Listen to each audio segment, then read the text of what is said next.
Pak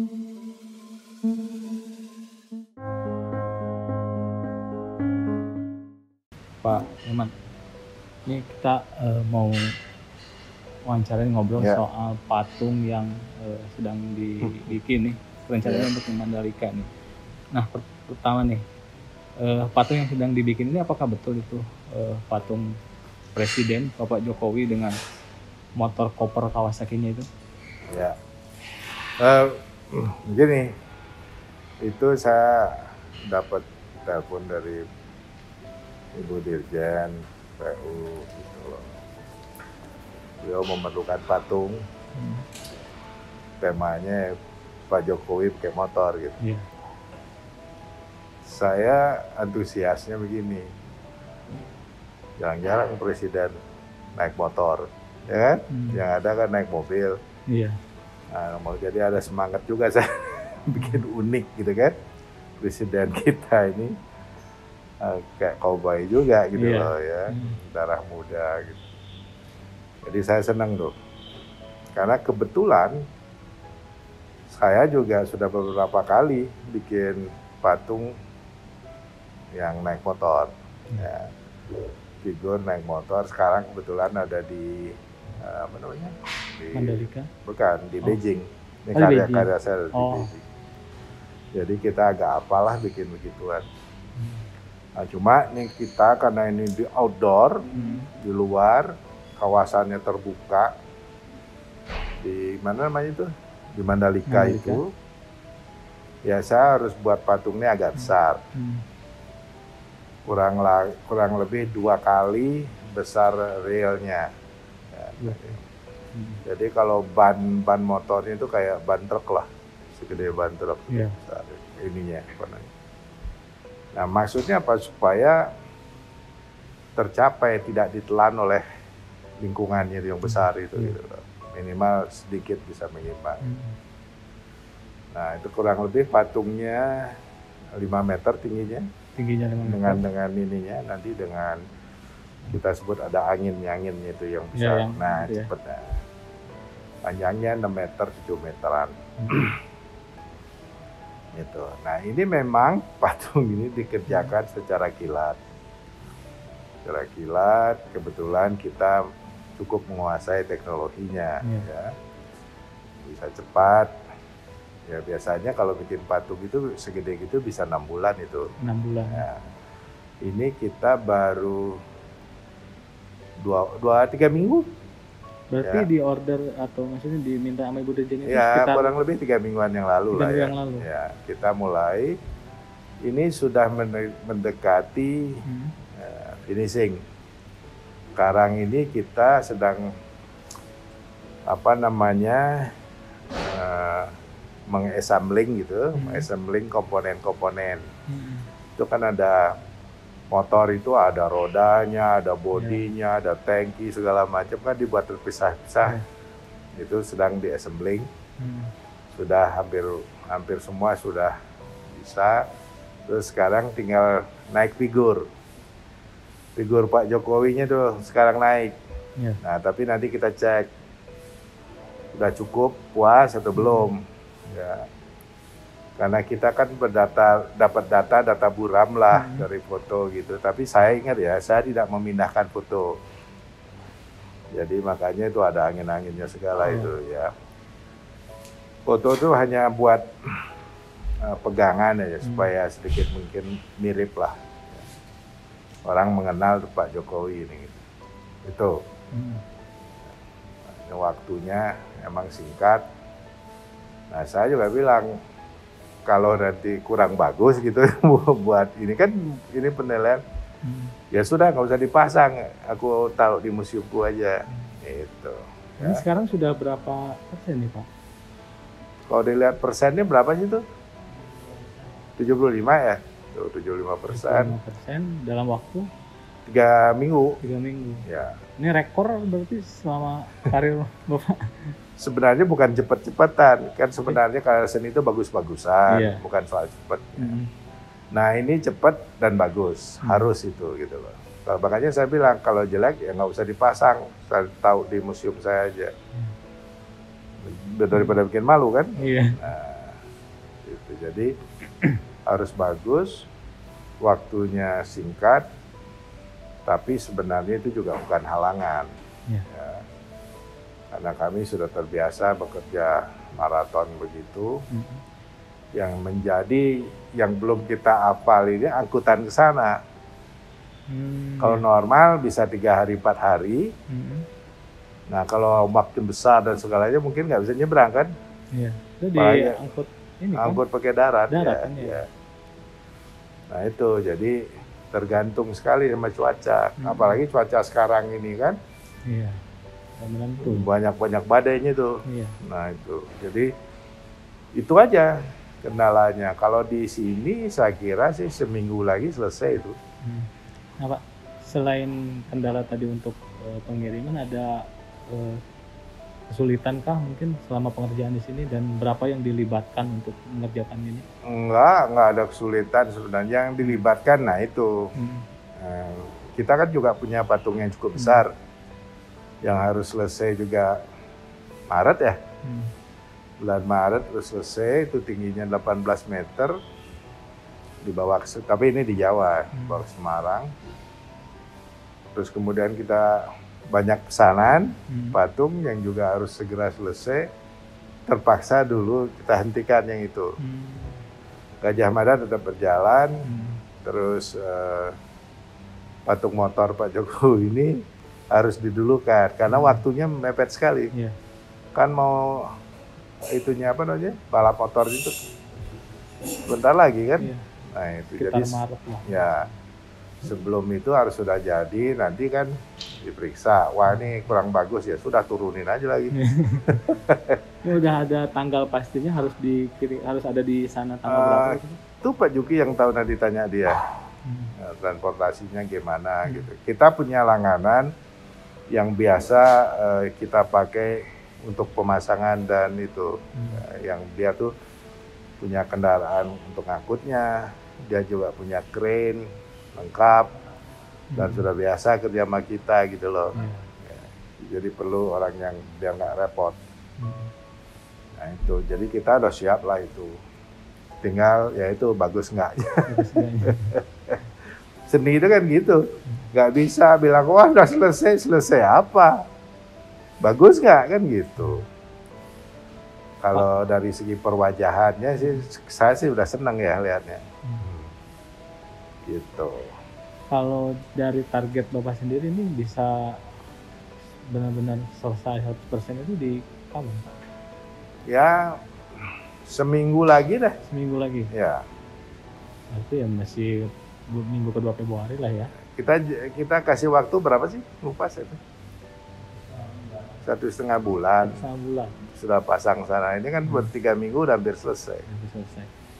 Nanti gini prosesnya. Setelah selesai pengelasan ini, harus kita cuci dulu. Nah, dibersihkan dari borak namanya itu ya, untuk pengelasan. Untuk melihat bentuk ya.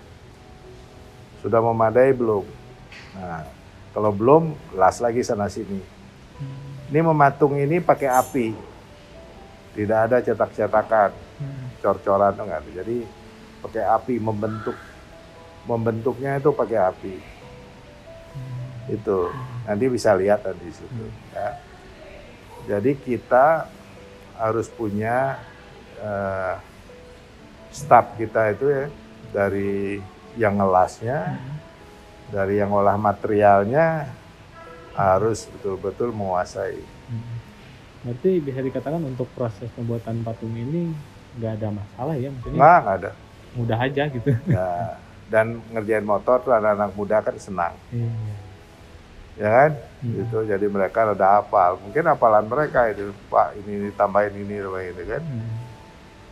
Nah itu jiwanya kan jiwa muda tuh, sama dengan presiden kita jiwa muda itu. Pak, balik lagi ke tadi Pak yang pertama. Ini jadi dari desainnya itu maksudnya patung presiden menggunakan motor itu memang munculnya ide dari Bapak sendiri gitu ya? Enggak. Jadi karena itu tempat balapan, Pak Menteri mungkin kesana idenya. Ini bagus nih, Pak Jokowi kan pernah kesana juga, muter sudah pernah muter kan, kayak motor ya. Saya cocok juga itu kan gini. presiden pakai motor tuh unik banget tuh. Iya. Belum pernah dengar saya tuh. Biasanya kalau di Amerika pernah naik kuda ya. Tapi kalau naik motor hampir nggak terdengar. Baru presiden kita nih. Nah ini kita juga senang mengerjakannya. Perkara mau dipakai terus atau tidak, itu nggak ada masalah lah. Ya. Diterima maksudnya diterima atau tidak. Tapi kita ingin mengerjakannya dengan tulus gitu. Ya. Gitu. Oh, kalau nantinya sudah dapat info akan dipasang di Ya, bawahnya? sudah itu rencananya di gerbangnya, pintu masuk ke tempat balapan itu, sirkuit itu. Saya kan belum pernah ke sana, cuma lihat gambarnya ya. Sama berarti, Pak. Nah, lihat gambarnya, jadi di gerbang itu satu tulisannya Mandalika kalau nggak salah, satu lagi patung ini gitu. Nah, setelah pengerjaan ini, apa proyek Bapak yang Ya kita ada beberapa proyek ya, ada gini, saya itu lebih banyak sebenarnya mengerjakan proyek sendiri, proyek kita sendiri. Kita punya tempat atau menyewa tempat, kita bikin patungnya. Sederhana aja, itu patung kuda di Jakarta, itu masih tanggung jawab kita, bukan punya DKI itu, jangan salah ya. Jadi dulu idenya gini, daripada iklan apa namanya itu, billboard gede-gede di Jakarta itu, belum lagi Toyota, Mitsubishi, apalah tuh hampir semua itu di Tamrin itu ya.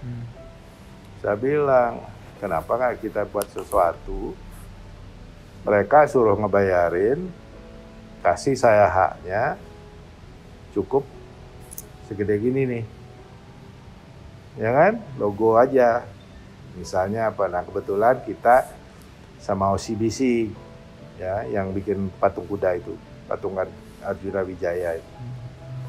OCBC, dulu kita sendiri sama Pak Tikman, namanya ya, Keramik Diamond tuh, zaman dulu itu. Cuman kurang uang, tidak bisa sampai jadi dengan bahan yang sekarang itu, tembaga itu kan mahal. Karena kita dulu berpikir akan dibantu sama DKI lah gitu kan, enggak ternyata. Ya sudah, nah kemarin itu eranya Pak Ahok, saya ngobrol sama bank gitu, OCBC, oke kita ngomong gitu, jadi dia dan ini cuma masang iklan ininya aja, logo perusahaannya aja, bukan iklan produk ya. Jadi nggak rame gitu, bersih. Tapi kita punya patungan, ada keindahannya. Kalau billboard kan nutup-nutupin lah, belum lagi kena angin. Kayak kemarin itu, di mana di Bogor, di mana tuh? Roboh. Yang roboh kan, kayak gitu-gitu. Nah ini sebaiknya Tamrin sebagai boulevard itu jangan ada iklan-iklan gitu deh. Gitu ceritanya dulu. Nah akhirnya gubernur pada saat itu setuju dengan ide itu. Ya tentu didukung oleh presiden, zaman dulu kan semua harus begitu. Ya jadilah itu. Nah ini juga begitu. Kita, proyek-proyek saya ada proyek sendiri. Perusahaan kita kerjasama dengan perusahaan lain gitu. Kita bikin proyek pariwisata tentunya. Itu zaman sekarang, orang ngeluarin uang, mana ada mau gratis, benar nggak? Harus ada kembalinya. Kembalinya gimana gitu. Nah itu. Kecuali memang proyek yang besar seperti kayak sekarang ini, ya itu memang sudah diplot ya kan. Untuk kerjaan seninya sekian, buat tamannya sekian, buat jalan sekian, kan udah ada itu. Barangkali begitu. Pak, untuk tadi bisa diulas lagi bahan yang digunakan untuk patung Jokowi, atau ada namanya apa namanya? Ya, jadi gini, bahan untuk motor ini itu strukturnya pakai stainless steel.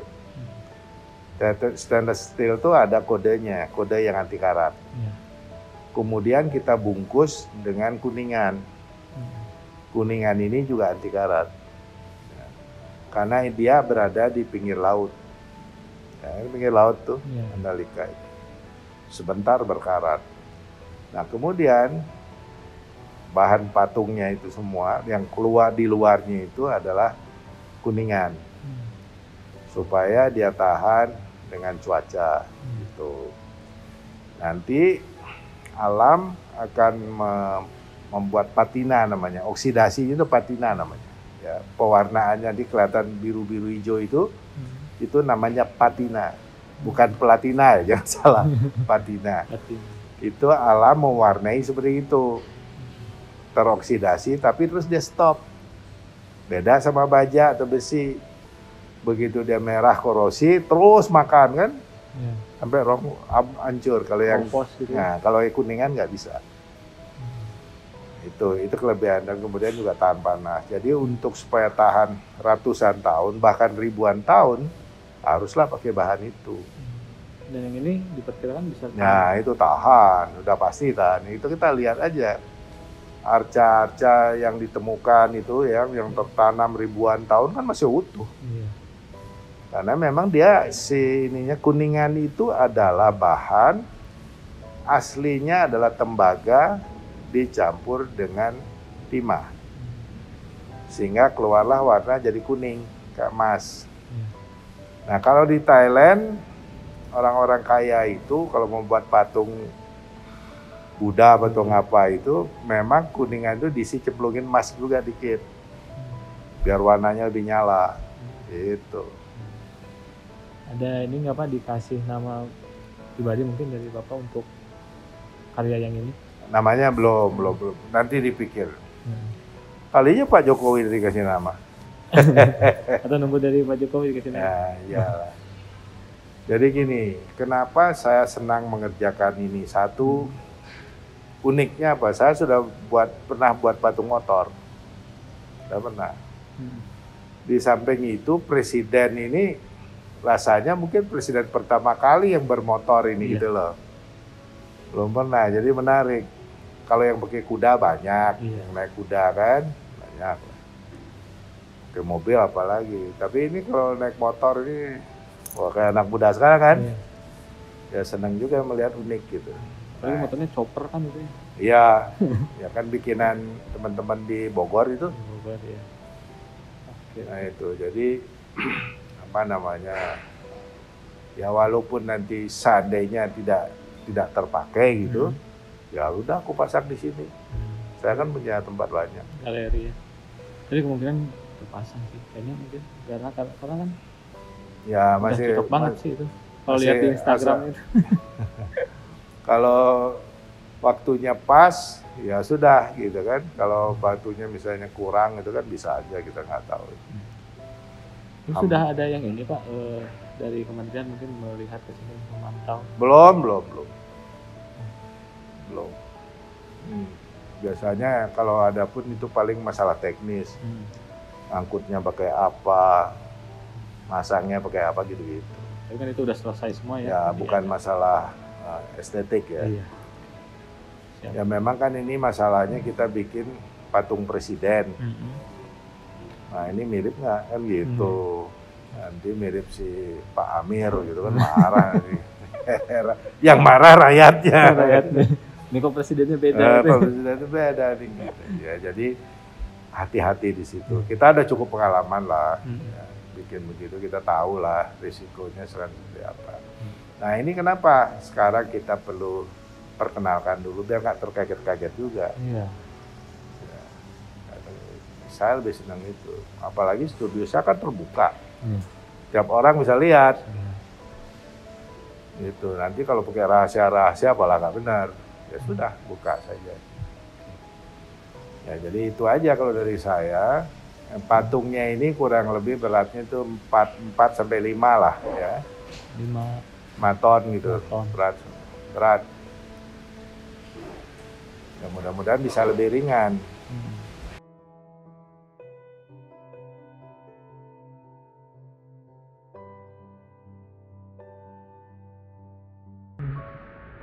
Saya merasa ini kan anugerah terbesar, ya kan? Pemberian Tuhan yang harus kita hormati. Cara penghormatannya apa? Kerja keras. Gitu. Dan tidak boleh ngeluh.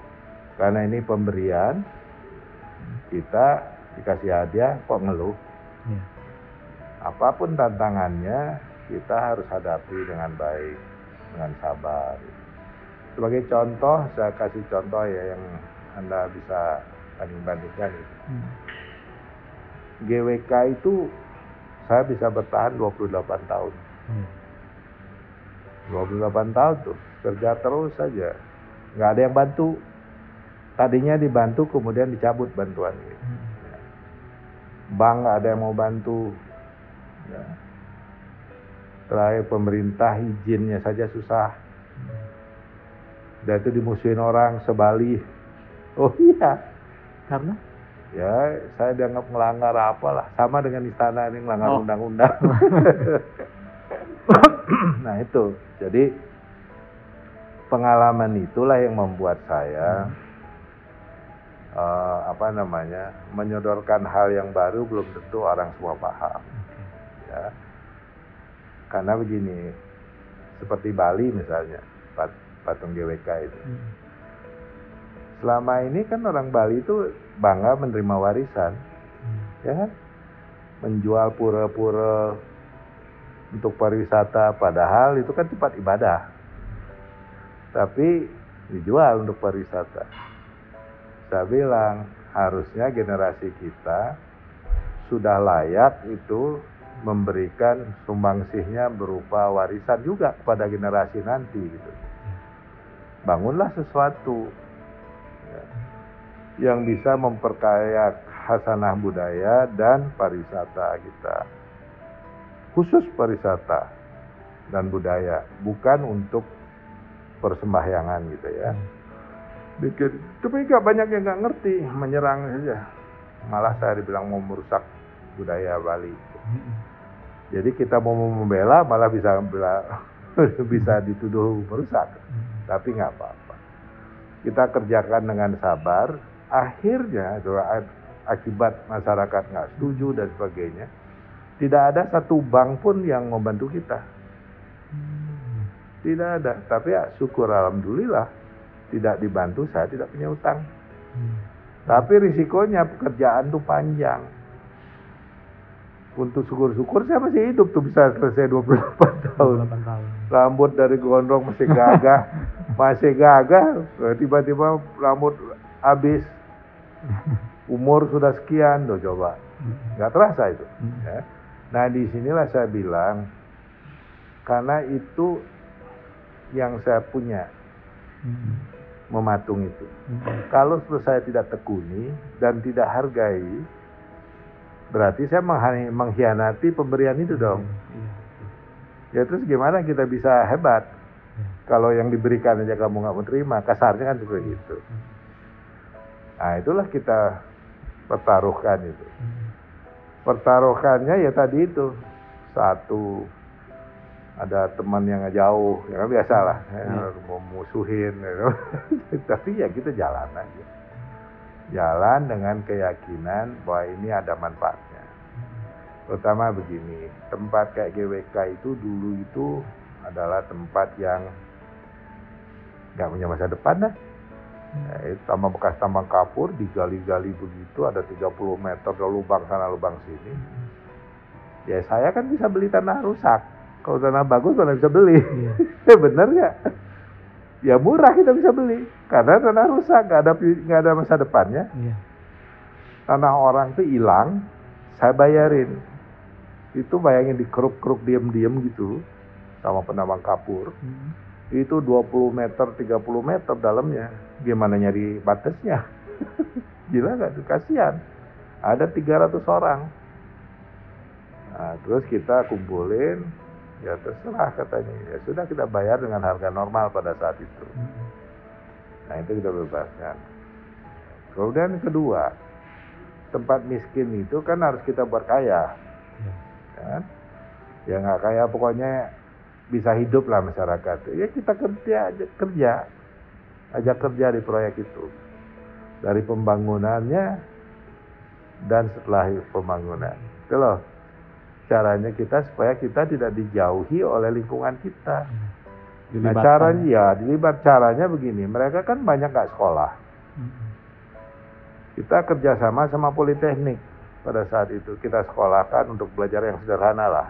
Pertaman, masalah ME, masalah kepariwisataan, itu kita sekolahin. Zaman dulu tuh kita habis 500 juta.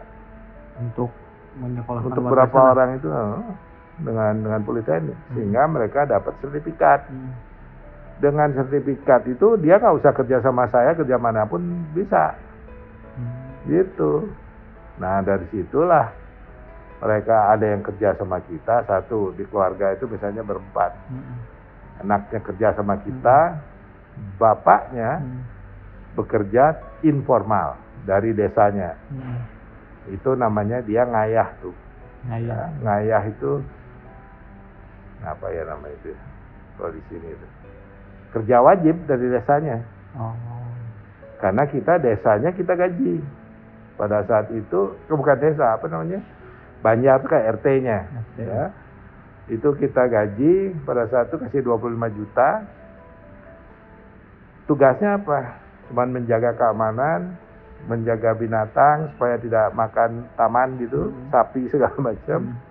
Terus ibu-ibunya membersih, nyapu jalan.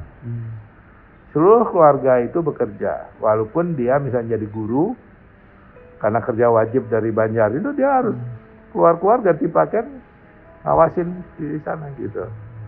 Sementara anaknya formal kerja di kita, kan syarat pegawai kan harus ada aturan, ya kan? Aturannya apa, umur sekian, ini sekian gitu lah. Kalau bapak-bapak itu udah tua, nggak bisa kan. Tapi tetap dapat kerjaan dari kita. Tetap dibayar, tetap. Gitu. Jadi yang tadinya nggak nol penghasilannya bisa berlipat-lipat tuh. Banjar desanya itu dapat gaji, ya dapat bagian kan, tiap bulan tuh. Terus anaknya kerja sama kita, ibunya kerja juga.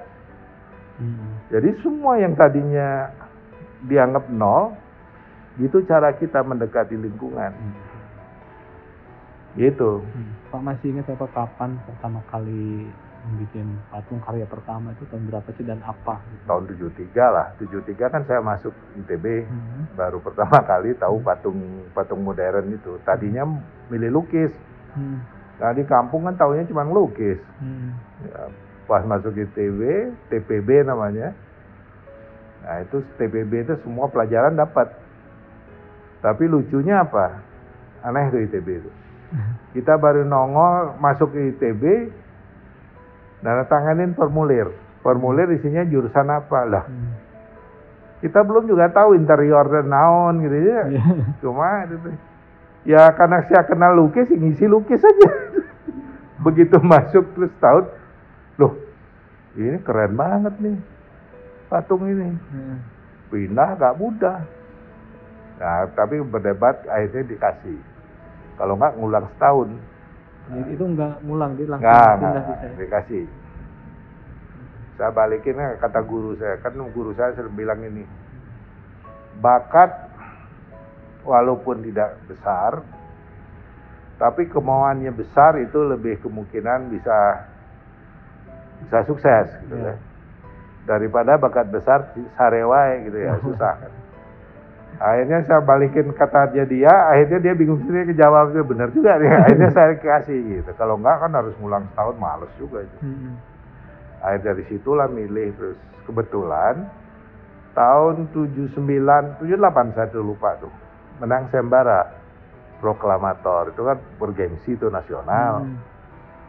Saya masih ecek-ecek, belum bisa lah mematung gitu, tapi saya ikut. Seperti sekarang itu, mematung. Arsitek juga, gambar arsitek. Saya memang ikut kuliah itu juga gitu ya. Arsitek sendiri, hitung sama istri saya, menang.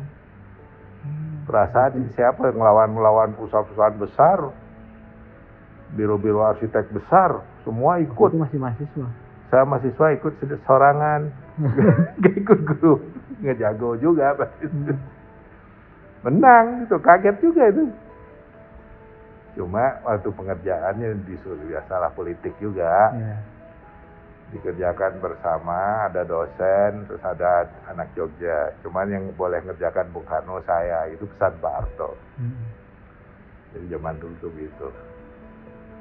Jadi itu patung pertama misalnya di Proklamator yang bukan pertama sih, sudah beberapa bikin patung, tapi itu hasil dari sayembara. sayembara pertama gitu ya. Pertama yang saya juga kaget kok bisa menang lawan dosen-dosen kita itu. Dan biro arsitek mereka lengkap. Wah, ukur pakai teodolit, saya boro-boro punya teodolit ke Jakarta aja nggak punya duit. Bener, bisa menang. Nah itu marah juga banyak, jadi orang marah sama saya. Kok menang loh? Yang menangin kan bukan saya sebenarnya yang menangin. Kayaknya kejadian itu memang dari dulu Pak ya? Iya, sekarang berulang lagi. Loh, kok kamu bisa menang? Loh, nggak tahu yang menangin ini bukan saya. Iya. Waktu yang kemarin kan gitu. Gitu, sama. Dalam banyak makanya saya ini udah biasa deh. Okay. Orang marah, kok menang? Loh, yang menangin kan bukan saya gitu kan. Berarti yang kemarin itu bukan yang pertama.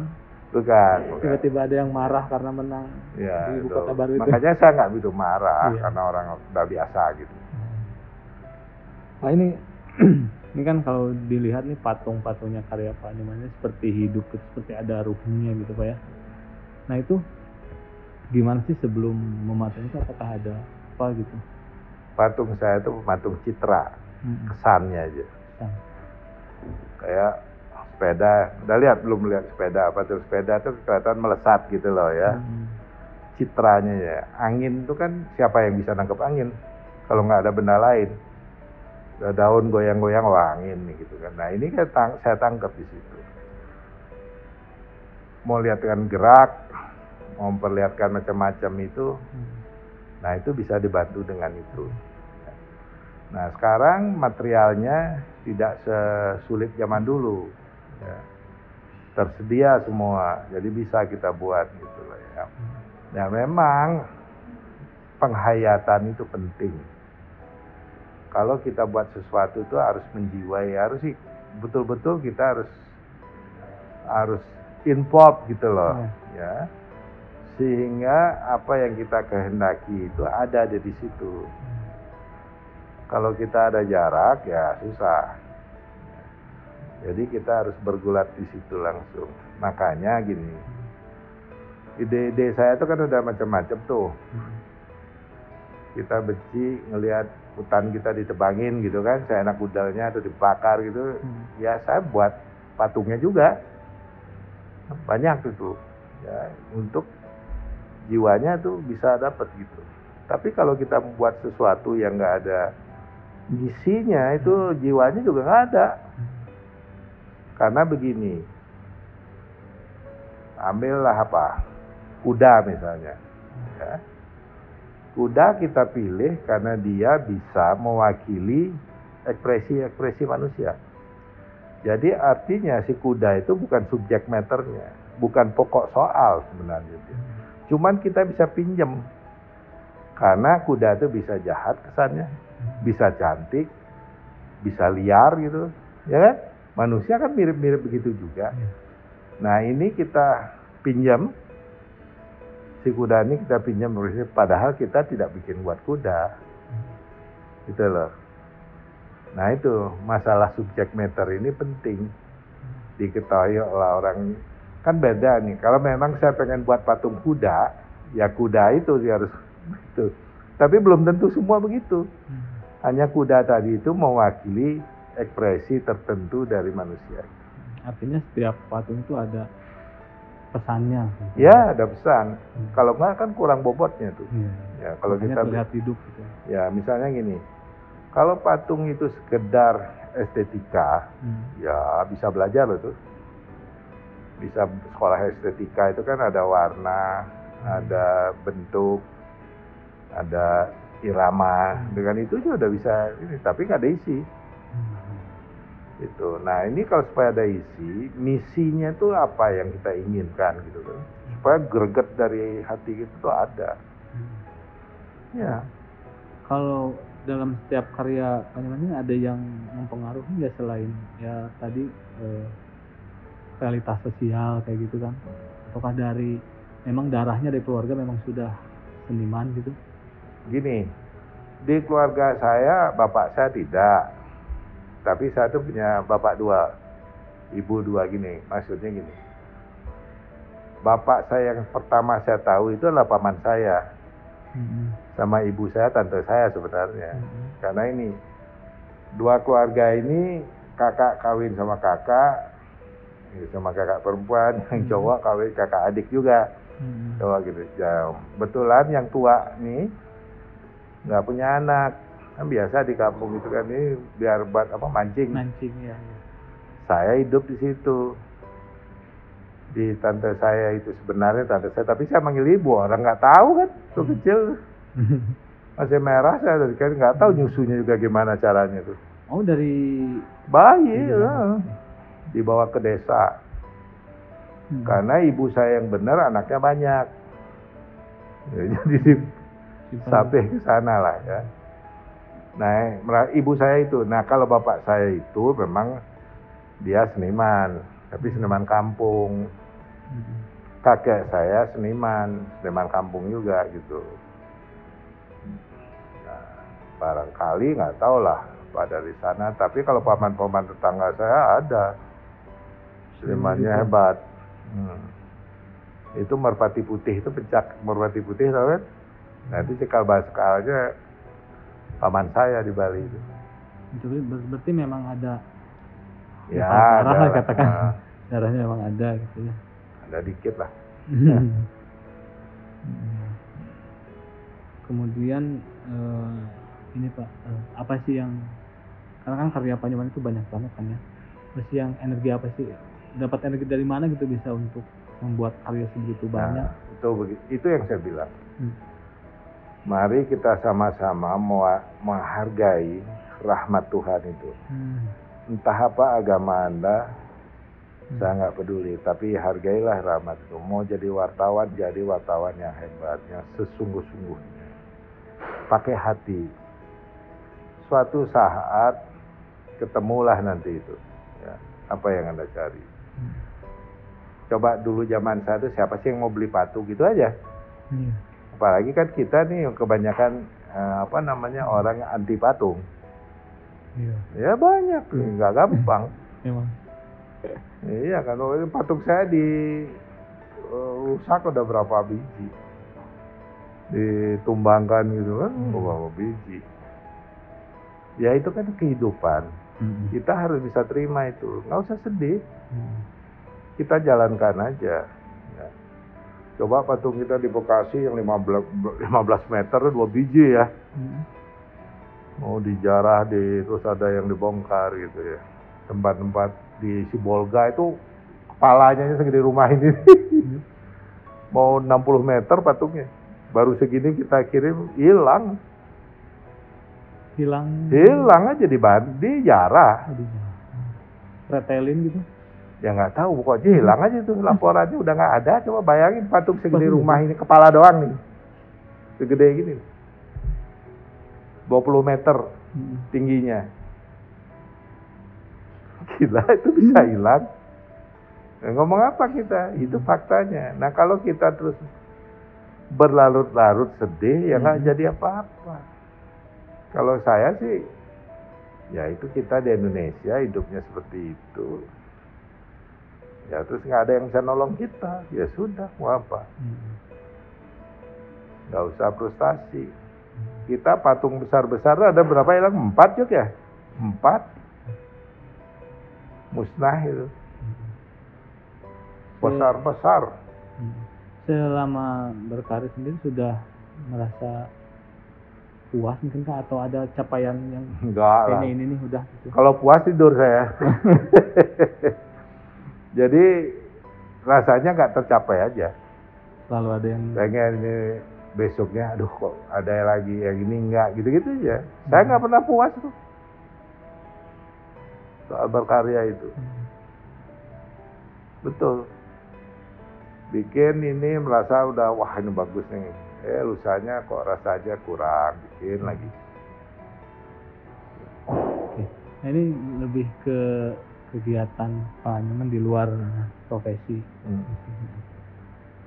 Kalau boleh tahu apa nih hobi atau hal yang biasa dilakukan di luar kebiasaan ini, di luar pekerjaan lah. Ya itu, saya itu apa? Paling beli buah ke toko buah itu aja. Kalau ada waktu senggang nih. Iya. Kalau kata anak muda sekarang tuh healing gitu Pak. Ya. Kalau saya berdua udah kemana nih? Udah malas kalau nggak ada cucu. Kalau ada cucu kan nasib kita diserahkan ke dia. Aki ikut sini, ya sudah ikut kita kan. Ya, kalau enggak kita bingung berdua tuh bingung aja. Kita kan tinggal duaan. Jadi waktu senggangnya biasanya pakai apa nih? Tahu nggak ngapa-ngapain tuh. Kerja aja. Mau berenang airnya dingin. Jadi ya buntutnya kerja gitu. Ya sekali-sekali ke Bali gitu. Ada ini mungkin dari keluarga yang kayaknya bakal meneruskan bapak gitu nanti. Susah lagi nih. Zaman sekarang itu anak-anak kan punya hak sendiri, ya. Sama suami, sama cucu-cucu saya itu. Ya. Kalau dia pengen melanjutkan silakan. Ya. Tapi kalau enggak, haknya dia. Kita nggak boleh maksa-maksa. Tapi ini harus jalan. Maka dari itu kita siapin ya, perusahaan yang untuk bisa kan menjalankan ini berat nih. Kita bayar listriknya aja udah berapa gardu kita tuh? Gardu kita tuh berapa? Untuk operasional 1 bulan ini ya? Mau 1 bulan tuh bangsa 2 itu. 2 M-an tuh, jangan main-main. Ini? Listrik, beli bahan, bayar gaji, pajak. Tapi intinya untuk keluarga mungkin diberikan kebebasan. Iya, diberikan kebebasan. Tapi kelihatannya mereka udah ikut-ikut involve lah ya. Sekarang ini kan anak saya yang paling gede itu, karena yang di Jakarta anaknya masih kecil-kecil. Ya. Tapi ya bisa lah. Jadi untuk menyiapkan diri, karena ini tanggung jawab besar. Bayar pajaknya aja kita berat banget loh. Nggak ada keringanan. Mungkin Anda belum tahu, kita pernah nomor 10 terbesar di Jawa Barat bayar pajak. Bayar pajak. Iya, tuh tanyain. Jangan main-main, makanya jangan nggak pernah pematung. Ya harus bersumatung. Artinya apa? Bukan kita yang paling kaya, bukan. Artinya orang kaya banyak yang nggak bayar pajak. Itu. Padahal kalau di Jawa Barat ada yang lebih mungkin ya. Oh jauh. Masa saya bisa nomor 10, makanya nggak berani ngumumin. Kalau berani ngumumin kan rame itu. Masa pematung nomor 10? Yang lainnya nggak bayar pajak dong. Itu nanti kan. Makanya saya udah pakai batik tuh. Udah mau dipanggil ini, mau diumumin, mikir. Mungkin Dirjen bilang jangan-jangan ini ribut nanti. Itu biar tahu nih. Pak, terakhir nih Pak, satu tema lagi terkait Bali dan Bandung nih. Bapak kan lahir di Bali kan ya? Bali ya. Apa sih yang berkesan tentang Bali ini Pak? Ya Bali itu ya seperti kita tahu lah ya. Di lingkungan saya pertanian. Pernah dengar subak nggak? Subak itu manajemen air. Untuk pertanian itu paling bagus sedunia kali itu di situ, di Tabanan itu, di Bali. Sistemnya gini, sumber air dari hulu yang membutuhkan kan banyak. Nah di Bali kita bagi rayon-rayon itu, rayon ini, rayon itu. Nah airnya itu kita bikin tunnel-tunnel menuju ke sawah-sawah masing-masing, ke tunnel pinggir sungai itu. Itu keahlian kita. Nah kemudian kita bagi sesuai, misalnya ada 10 nih. Sumber airnya 1 meter, ketebalan berapa? 50 cm misalnya. Nah itu dibagi 50 cm, 1 meter 50 cm bagi 10 misalnya. Jadi adil dapat. Mau pakai atau tidak dia dapat segitu. Tetap kebagian. Nah kemudian turun lagi ke sungai, nanti dinaikin lagi sama teman-teman kayak yang lain. Dan mereka punya hak untuk motong di ladang kita, bikin sungai di ladang kita. punya hak, diberikan hak untuk itu. Iya, bikin hak sungai itu, sungai kecil. Iya. Kalau di sini naon ya, sungai kecil itu naon deh. Lokal. Kalau di sini selokan kali disebutnya. Selokan. Tapi kalau di Bali buat Bersih, mandi, ya? enak Bersih. buat mandi. Ya, bukan kali ya, kali yang kecil itu yang 2 meter 3 meter lah. Itu boleh masuk ke ladang kita, gitu loh. Tapi kita juga boleh menggunakan. Nanti setiap musim tertentu kita harus membersihkan itu, si kali itu dibersihkan. Ada hambatan kotoran, nah itu diangkat. Berarti Bapak tinggal di Bali itu. Nah itu yang budayanya itu seperti itu. Ya memang karakter dibentuk. Ya, dan banyak tanaman. Kalau di Bali itu tambah ditinggal, tambah banyak tanaman. Kayak saya sekarang dulu, daerah mana yang saya kira nggak ada tanaman, sekarang udah lebat. Ya saya kan udah lama ninggalin Bali itu kan, sudah hampir 50 tahun. Berarti setelah lulus SMA mungkin setelah pertama kuliah di ITB mungkin? Ya pertama kuliah di ITB kan terkesan nih, Bandung masih hijau. Nah, kayak sekarang beton dulu. Iya. Tahun berapa tadi Pak pertama Saya Bandung kesini itu? 52 ya. Tahun 52. 52 saya lihat, waduh ini belum, di Bali nggak ada kota yang begini. Iya. Memang di Bali itu tanaman-tanaman tinggi nggak boleh di kota. Karena Bali itu ada badainya, kayak musim sekarang ini. Iya. Dan sering nimpah rumah, nyelakain orang. Jadi ada aturan namanya AW-GAW gitu, di desa itu radius sekian baru boleh ada nanam kelapa misalnya gitu. Nggak sembarangan. Takut nimpa orang. Iya. Dulu waktu saya kecil masih banyak. Akhirnya keluar aturan itu karena banyak yang meninggal gitu ya. Nggak boleh lagi tanaman besar di halaman gitu. Di sini kan hampir nggak ada angin, kecil. Terus kalau melihat kota Bandung kata Bapak tadi masih hijau, belum banyak beton, dengan Bandung sekarang dari sisi seninya nih apa sih yang harus dibenahi gitu? Ya orang Sunda harus jadi orang Sunda kembali lagi. Ini saya kan kasih contoh. Ini kita di sini punya 3.000 pohon loh. Gitu. Makanya saya ketawa, ada yang mau ngajarin saya masalah green building, green design. Saya jadi ketawa. Itu pernah nanam bayam nggak? Itu dulu. Ini lihat tuh. Ini tanah ini saya beli untuk dihijaukan. Kalau orang lain kan bikin ruko. Iya. Benar nggak? Ini bangunan di sini cuma 15%. Iya. Tuh coba lihat. Hijau. Monyet pun datang sini. Ada. Cuman ya itu suka ngerusak antena lah, rusak apa. Nah itu, jadi kita orang Sunda yang dulu dekat ke alam, baliklah jadi gitu lagi. Nggak usah lah ngomong-ngomong agama melulu. Iya. Iya kan?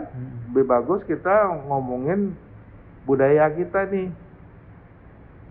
Masa saya orang Bali sibuk ngurusin lingkungan? Ya. Ke Bandung. Betul, ini malah kan seharusnya tanah-tanah kosong yang ditanami pohon itu jangan dipajakin karena sudah memproduksi oksigen. Sekarang malah dipajak mahal, nggak ada bedanya. Ya kalau saya kuat, kalau anak-anak saya nggak kuat itu dijual. Benar nggak? Ini melihara pohonnya 15 orang loh. Untuk merawat semua ini. Iya, ngerawat itu 15 orang. Itu pun nggak kuat. Nah ini harusnya ada kebijaksanaan pemerintah gitu loh, supaya tidak semua tanah dijual. Karena dia pakai agunan juga nggak bisa nih. Tanah kosong jadikan agunan nggak laku. Harus ada betonnya, baru bisa jadikan agunan. Jadi kan konyol. Kalau kita di kampung tuh, di hutan-hutan tuh bagus, benar seperti gitu. Ini di kota yang kita memerlukan tanah kosong hijau gitu, malah dipajak. Saya udah bilang ngomong bupatinya nggak mudeng. Nggak mudeng, aduh susah. Ya coba aja nih pikir, kita kekurangan oksigen nih di kota, ya kan? Terus ada orang yang merelakan tanah, di sini tahu tanahnya harganya minimal 15 juta, 20 juta loh. Satu meter. Sekarang si pohon semua tuh, pohon beringin aja kita punya 8 apa itu. Nggak ada yang hargain, malah wah ini, wah. Malas tuh. Nanti saya tebangin bikin ruko, dia semangat malah bisa aneh. Nah ini yang kita harus ubah, mindset kita sebagai bangsa itu ya. Mana sih realistisnya apa nih, misalnya kayak gini. Kita kan bisa menghitung, ahli-ahlinya banyak. Pohon bambu itu kan paling bagus tuh oksigennya. Ya kan? Komposnya juga paling bagus tuh daunnya itu. Terus apalagi itu tahu. Nah ini kita harus cobalah depan rumah kita nanam 3 batang pohon apa gitu, pohon yang gampang-gampang aja. Ini anak-anak itu ngajarin saya masalah lingkungan coba. Kadang-kadang saya pikir-pikir saya naik pitam juga tuh, ngajarin tuh, pongah ngajarin itu. Iya. Kita sudah berpikir belum lahir kamu, saya bilang. Kita udah mikir, ini pohon-pohon kita nih udah segede-gede gini. Betul nggak? Berarti ini luasnya berapa sih Pak total sama yang apa? Workshop kita di bawah. Sama workshop semua? 3 hektar lebih dikit. Ya dulu nggak ada yang mau beli nih. Tanah ini? Nggak ada. Tahun berapa sih Pak? Banyak ular. Pertama tahun berapa? 35 tahunan kali ya. Siapa yang mau kesini? Kesini aja nggak ada yang mau. Saya kesini baru nih sebelah. Jadi saya sulit diikutan mahal pajaknya. Jadi dia kan nunggu saya di mana-mana, di Bali juga begitu. Bali saya bangun, ya bebasin sebelah jualan. Ya. Semua begitu orang itu. Jadi mana ada mau dia mengorbanin tanahnya 3 hektar buat beginian, mana ada. Nah itu Anda kan tahu nih, untuk seni. Bikin museum mana ada untungnya. Negara aja nggak bangun. Bener nggak? Mana museumnya negara? Nggak ada. Ya kan, paling museum barang-barang antik itu. Yang untuk modern artnya hampir nggak ada. Cuman saya di sini. Ada Pak Naryo itu satu lagi. Di Selasar itu ya. Nah itu kan harusnya dihargai, itu jangan dipersulit. Itu pajaknya itu. Belum lagi listrik. Listrik itu aduh. Kita ini golongannya kemana, udah bingung. Jadi kan kita begini aja. Negara ini belum bisa membangun fasilitas untuk kesenian ya, terutama seni modern, nggak bisa. Coba ada pun pasti nggak keurus, benar nggak Pak? Nggak keurus pasti. Ya karena nggak mau, ya belum, nggak tahu lah, pokoknya nggak. Tapi duitnya banyak. Contoh misalnya itu galeri nasional, Anda kan tahu tuh yang di Gambir. Ya, coba lihat. Itu yang ngurusnya ada 300 orang. Tapi apa gitu. Nah itu, jadi kita di sini di samping untuk saya di sini, itu kan kita ada galeri yang bisa dibuka publik. Seniman-seniman lain bisa, cuman harus lewat kuratornya. Biar bagus. Iya. Di sini sebelum Covid ada penari di sini ada 60 orang karyawan. Selalu ada kegiatan di sini. Kita ngundang koreografer sampai ke Prancis ya, Prancis, Jerman ya. Itu berapa duit? Ada yang ngargain? Nggak ada. Nah seperti inilah kita. Kalau kita ingin maju, kalau nunggu mereka ya nggak maju-maju. Udah apa yang kita bisa jalanin gitu. Cuma sayangnya gitu loh. Seniman-seniman di Jawa Barat ini nggak kompak, nggak saling mendukung. Beda sama Jogja, itu bedanya. Kalau Jogja lebih, Walaupun Jogja itu ya Yang namanya seniman Jogja kan ada Padang, ada Palembang, ada Bali, ada Jawa, itu loh. Kelompok-kelompok itu. Tapi jadi orang Jogja. Sini saya tuh ngajakin ngomong apa aja udah lebih pinter, ya sudah lah. Iya, itu faktanya. Susah. Dan mereka ngakui itu. Tadi mengatakan aku enggak. Nah, itu yang menyebabkan agak beratnya seni rupa di Jawa Barat ini. Karena kan sulit kita tuh kan kalau seni rupa mencari bantuan gitu, kalau individual kan susah. Kalau kelompok ada organisasi kecil lah, misalnya apa operasi atau pemerintah itu akan gampang meminta bantu. Tapi kalau individu kayak saya nih tiba-tiba ya siapa yang mau bantu? Wah, itu. Nah, ini yang harus kita sadari, jangan ngeluh doang. Ngeluh. Ya memang gimana orang ngebantu itu yang susah kalau individu. Gitu. Nah, ini yang saya lihat lemahnya kita di Jawa Barat ini. Sulit semua. Nggak tahu penuh curiga lah, penuh apa. Beda sama Jogja. Jadi pada dasarnya gitu. Jadi apa namanya patung ini gitu. Ya mudah-mudahan aja bisa diterima. Ya kalau tidak saya mau pasang di sini.